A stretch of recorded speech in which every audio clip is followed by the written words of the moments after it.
Lihat aku, Tan. Aku lagi mau ikut tantangan panjat pinang nih. Hai kanguru, kamu tuh bukannya jagoan lompat. Kok bukan ikutan lomba balap karung aja malah panjat pinang? Emang kanguru bisa manjat? Lihat nih, Tan. Hop, hop. Ya kan, aku tuh bisa manjat kan. Aku punya tangan yang kuat untuk mencengkeram pohon dan juga kaki cekatan untuk memanjat ke atas. Sekarang semua hadiah ini jadi milikku. Yeehaw! Wih, keren. Otan gak nyangka, Sob. Oh iya, ngomong-ngomong, Sobat Otan yang lain ikut lomba apa lagi ya? Kita intip yuk.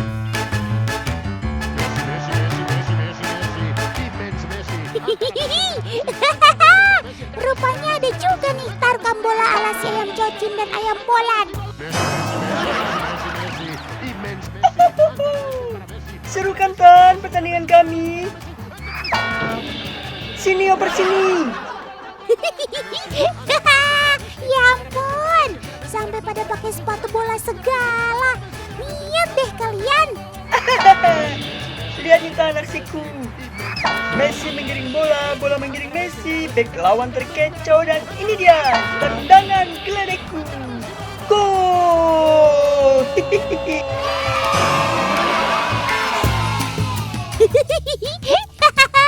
Mantap, Sob. Oke deh, lanjutkan lombanya ya. Yang penting tetap sportif. Hei, bukan cuma ayam aja loh Tan yang bisa main bola. Kita juga jago loh.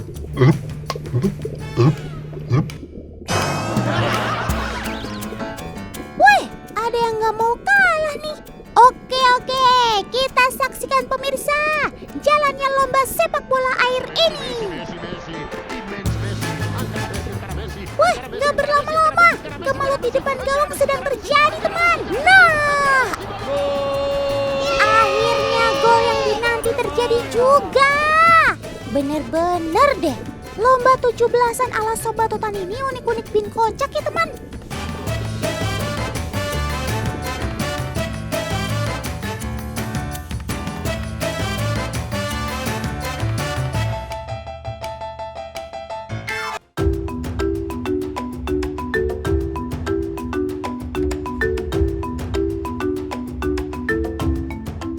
Terletak di Penajam Pasir, Kalimantan Timur, IKN akan dibangun seluas lebih dari 252.000 hektar, teman.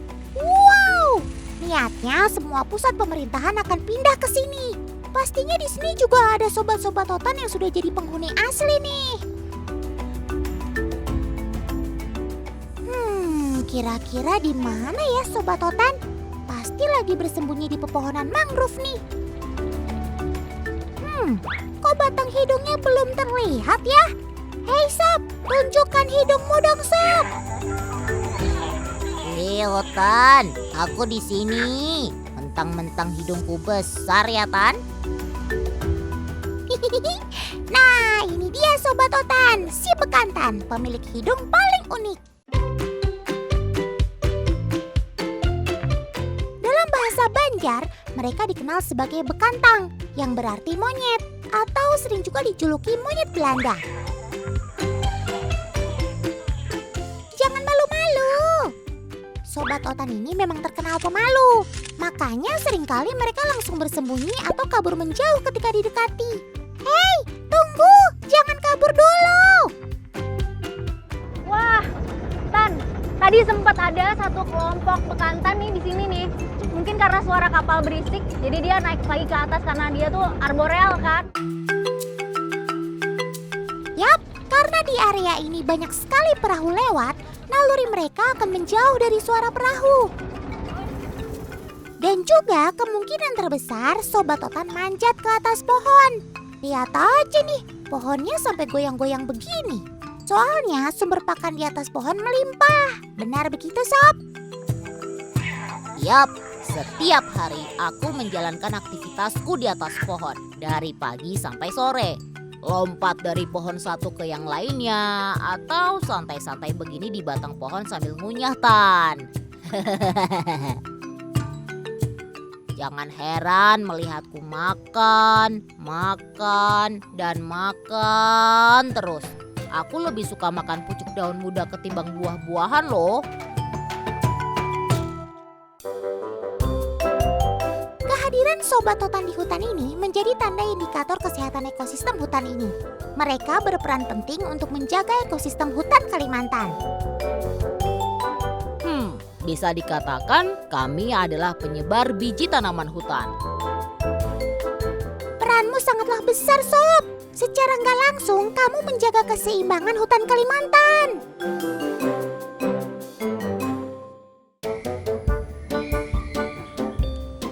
Hidung panjang dan lebar menjadi ciri khas yang membedakan bekantan dengan primata lainnya. Hidung yang lebih lebar dimiliki oleh sang jantan. Semakin bertambah usia, semakin lebar juga hidungnya. Dilihat dari samping, hidungmu terlihat lancip ya, Sob. Tapi begitu dari depan, baru terlihat bulat dan lebar. Wait, tunggu dulu. Coba zoom bagian gigi sobat otan, Om Editor. Ih, ternyata gigimu runcing dan hitam ya, Sob.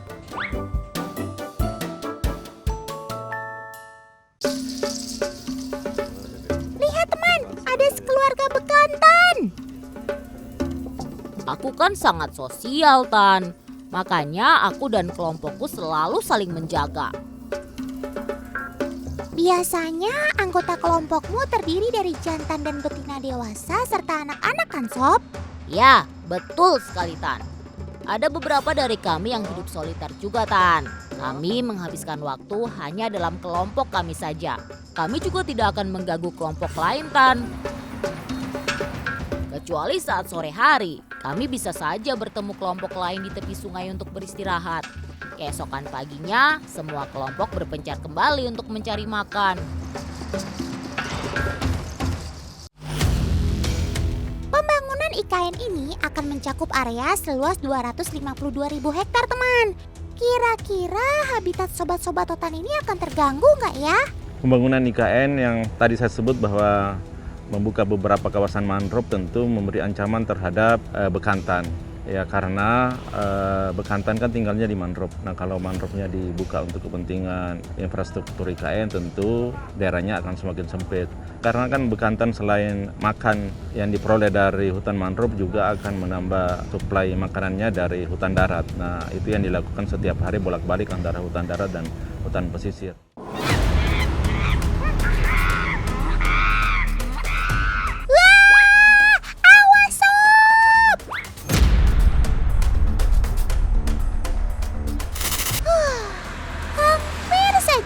Kamu ini bikin otan syok aja.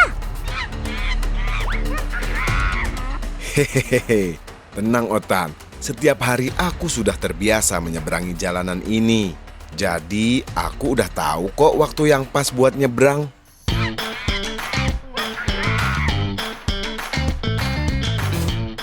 Wow, pantesan. Di sepanjang jalan ini sudah ada himbauan kalau kendaraan harus jalan pelan-pelan.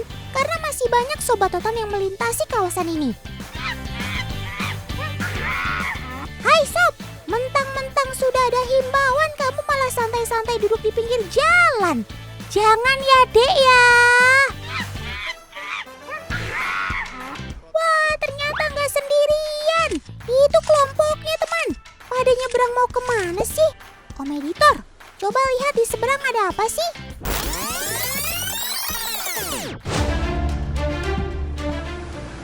Walah, pantesan aja kamu semangat nyebrang. Ternyata teman-temanmu lagi asik serbu mobil pickup itu.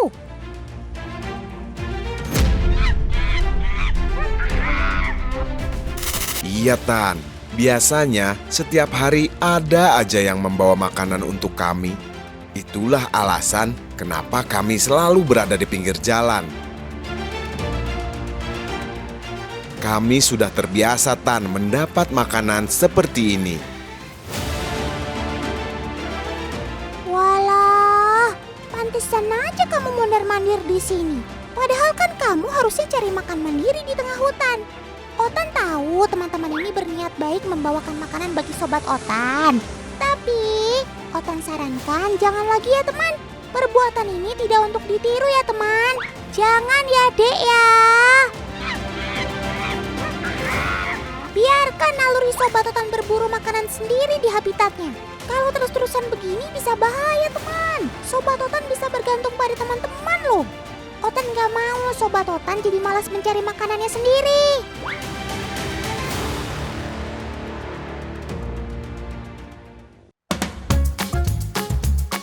Sobat Otan ini terkenal sebagai primata cerdas. Tapi Otan pengen ngetes seberapa pintar mereka.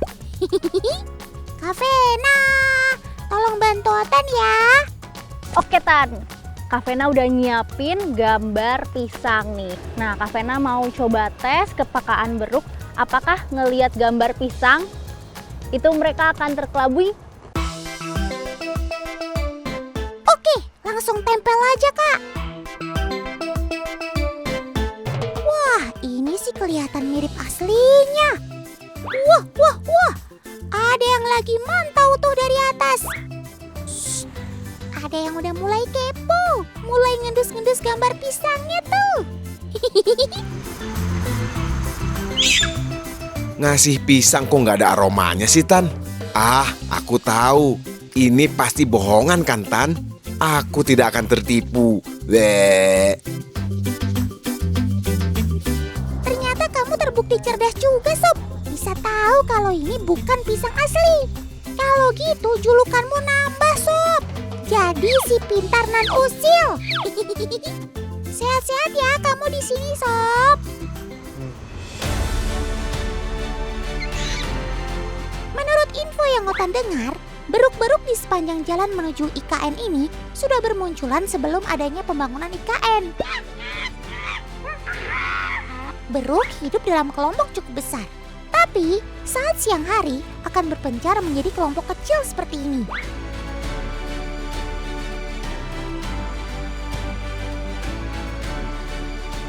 Oh iya teman, ketika ibu kota udah mulai aktif nanti, pasti jalanan akan semakin ramai, bahkan macet.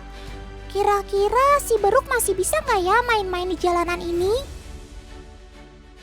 Dulu banyak sekali dari lingkungan yang ada di sini itu sudah terlanjur rusak ya. Hutan-hutan alam sudah diubah ke dalam berbagai macam bentuk pemanfaatan. Akibatnya apa dari situ? Ya koridor-koridor satwa itu menjadi terputus. Nah justru dengan kehadiran IKN itu area-area yang terputus tadi itu disambungkan kembali. Yaitu dengan cara untuk menjadikan wilayah tersebut sebagai kawasan yang dilindungi. Nah otomatis karena sudah menjadi kawasan yang dilindungi, maka aktivitas-aktivitas yang sifatnya merusak itu tidak diizinkan lagi.